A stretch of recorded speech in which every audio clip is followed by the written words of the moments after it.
សំលេងមកពីជីវិតយើងមិនចោះសម្រងនឹងគ្នាទេជាឆាកកំផ្លាញឬជាក្តីពិតបើផែនដីមិនវិលប្រហែលនៅគួរឲ្យសង្ស័យខ្លះប្រាថ្នា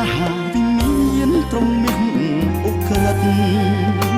បំផ្លាញត្រហូននំជីវិតអូនណាយើងស្ថិតក្នុងភពងងឹតតាខ្ញុំខុសអ្វីបានស្រីសំលេងទោះជាត្រូវឬក៏ល្អទាំងអស់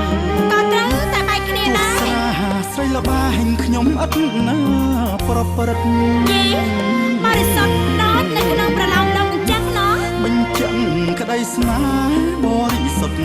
ពិតគោរពសហសាណិតអង្វរធ្នមចិត្តឥតអើយមានមករលោក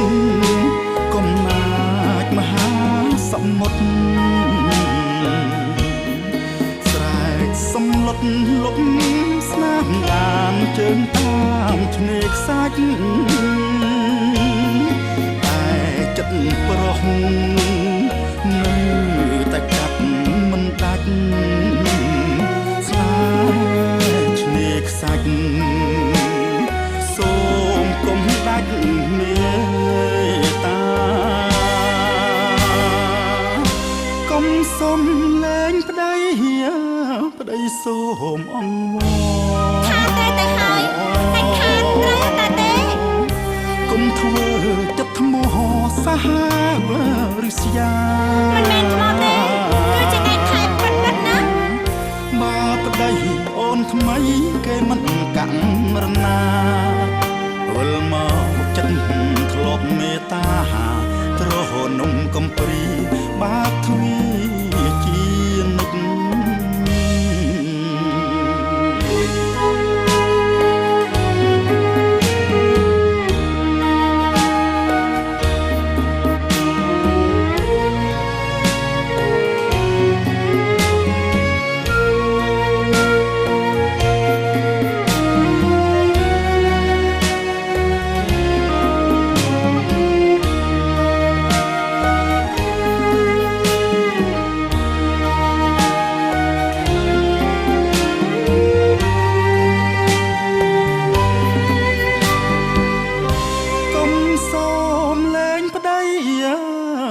សូមអង្វរថាតែទៅហើយតែខាតត្រូវតែទេកុំធ្វើចិត្តថ្មសាហាវឬស្យាមិនមែនថ្មទេគឺជាឯកខែពិតណាបើប្តីអូនថ្មីគេមិនកាំងរណាវិលមកចិត្តធ្លាប់មេត្តា